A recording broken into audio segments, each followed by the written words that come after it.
Câmpul lui Traian sau Prat de Troian este una dintre cele mai vechi legende istorice moștenită probabil din antichitate în tradiția orală românească.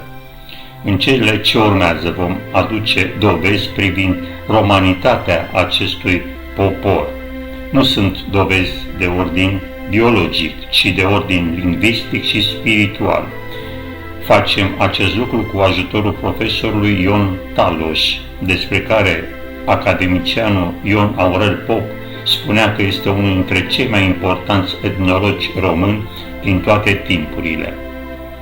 Ion Taloș dezvăluie de la băile romane la colinda făptuitorului bun, privire istorică asupra folclorului românesc din est și vest, secretele acestei apartenențe, surprinzătoare pentru mulți, și merge pe urmele trasate de Miron Costin, Dimitrie Cantemir și școala ardeleană.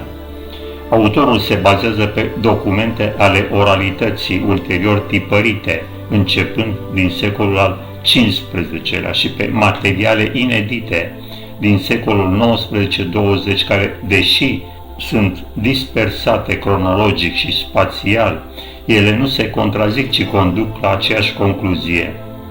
Românii știu că sunt urmași ai romanilor. Prin urmare, prin oralitate s-a păstrat amintirea împăratului Traian în sud-estul Europei, înainte de toate la români, timp de aproape 2 milenii. Se știe că, după victoria finală asupra lui Decebal, Traian a dat un ospăț de proporții pe un platou de lângă Slapna, numit de atunci încoace Prat de Traian sau Câmpul Traianului. Sifilinos, prin intermediul căreia cunoaștem descrierea lui Cassius Dio despre înfrângerea lui Decebal de către Traian, menționează momentul, dar nu și denumirea.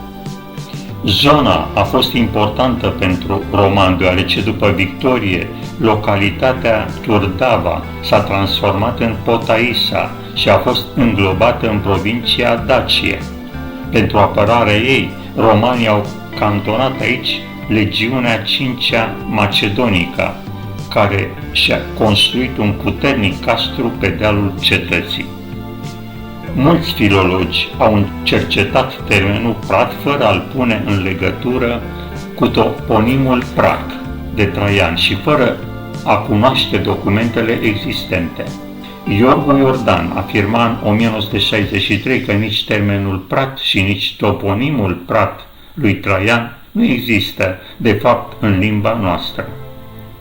În anul 1970, Eugeniu Coșeriu, corectând această eroare, afirmă că termenul apare și în denumiri populare de plante, cum sunt lintea pratului, linte de praturi, floarea pratului. În acest fel sunt combătuți cei care au afirmat că toponimul Prat de Traian ar fi fost introdus artificial de latiniști, respectivii ignorând legenda orală legată de victoria lui Traian asupra lui Decebal pe câmpia ce-i poartă numele aproape de Turda. În ultimul deceniu al secolului al VIII-lea, Samuel Micu prezintă astfel bătălia dintre romani și daci pe câmpia din apropierea Turdei. La anul 102 au dus oaste asupra dachilor și bătaia cea mai dintâi o au avut în Dacia, unde acum iaște Ardealul, nu departe de Turda, în Câmpul Mare, care românii și astăzi îl cheamă Câmpul lui Traian. În 1810, Moise Nicoară, care a vizitat aceste locuri, îl informează pe Samuel Micu despre Pratul lui Traian, iar Alexandru Labrior, care a vizitat Ardealul în 1170, află despre legenda acestor locuri. El scrie: aproape de Turda este o câmpie căreia ungurii spun Câmpul Încrucișat, iar românii Câmpul lui Traian, în care se văd urmele drumului făcut de romani, numit Drumul lui Traian. Multe bătălii s-au făcut pe această câmpie. Așa, din vremi foarte vechi, se spune că împăratul Traian ar fi câștigat aici biruința hotărâtoare asupra lui Decebal, craiul dacilor, și că aici și-ar fi rupt veșmintele Decebal spre a lega rănile soldaților săi. Teofil Frâncu și George Candrea scriau în colecția din 1888: de la Abrud, peste dealul mare, e orășelul românesc Slavna, cu vreo 3000 de locuitori și care este situat pe țărmul Ampoiul, lângă Slatna, unde e sediul capitanului minelor și unde se găsește în mari cantități argint viu, adică mercur, se întinde câmpia Traianului sau câmpul lui Traian, unde se zice că Traian, după ce a învins pe Decebal, s-a ospătat cu capitanii săi. Tot în apropierea acestui orășel se zice că era în vechime și localitatea romană Ampela, și în locul căruia e astăzi comuna munteană Ampoița. Istoricii și arheologii confirmă existența tradiției orale și resping opinia celor care cred că reprezentanții școlii ardelene ar fi introdus artificial cuvinte sau toponime latine în limba română. Din studiile efectuate de etnologul Ion Taloș rezultă că școala ardeleană a avut numeroși premergători, mulți originari din alte țări, care, aflați în contact direct sau indirect cu românii, au fost uimiți să descopere că în Dacia continua să trăiască după mai mult de un mileniu urmași ai coloniștilor lui Traian. Acești autori au luat la cunoștință și au consemnat în scris faptul că tradiția orală cunoaște numai puțin de 3 locații ale luptelor dintre daci și romani. Acestea sunt Prat de Traian, un platou de lângă Slatna, Câmpul lui Traian, în apropiere de Turda, și un loc neprecizat în apropiere de Poarta Romanilor, între Banat și Sarmi-Secetuza. Poate că tradiția a reținut 3 victorii ale lui Traian împotriva lui Decebal. Lângă Turda probabil a fost prima confruntare. Oricum, denumirile menționate de autori germani, români, italieni și maghiari începând din secolul al XVII-lea în texte care nu pot fi puse la îndoială, reflectă o tradiție viguroasă care își are originea în antichitate. Cea mai veche atestare cunoscută a toponimului Prat de Traian datează din anii 1622-1623. O găsim în opera părintelui poeziei moderne germane, Martin Opitz, care a fost timp de un an profesor de literatură clasică la gimnaziul Bethlen Gabor din Alba Iulia.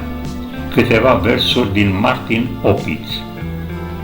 Ținutul Slavna însă de mine-i mai iubit, prin locurile acestea Traian l-au biruit pe Decebal, iar pratul din scriptele în păstrare, ca în limba voastră veche rămână ca atare, numindu-l până azi Câmpia lui Traian.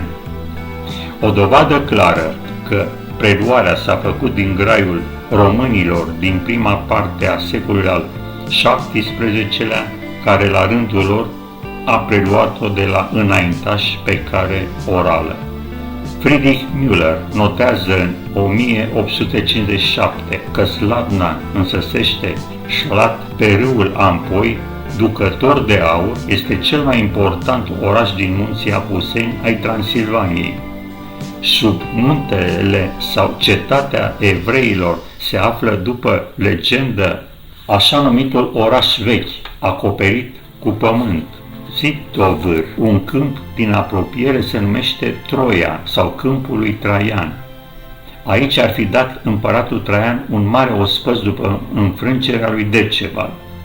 Majoritatea autorilor citați de Ion Taloș în acest studiu sunt de limbă germană, italiană și maghiară și nu pot fi bănuiți de interese politice în favoarea românilor și a tradiției orale românești. Textele lor se bucură de toată încrederea cercetătorilor. Toponimul și legenda Prat de Traian sau Câmpul lui Traian devine, alături de Poarta Romanilor și de alte legende, un solid argument lingvistico-folcloric al continuității românilor în Transilvania, la fel de puternic ca dovezile arheologice și istorice. În plus, are avantajul că include factorul durată și viață al unui fapt istoric. El confirmă totodată ideea lui Hașdeu, după care, la noi, tradiția împăratului roman n-a fost învățată la școală, ci a fost vie de-a lungul timpului, transmisă din generație în generație.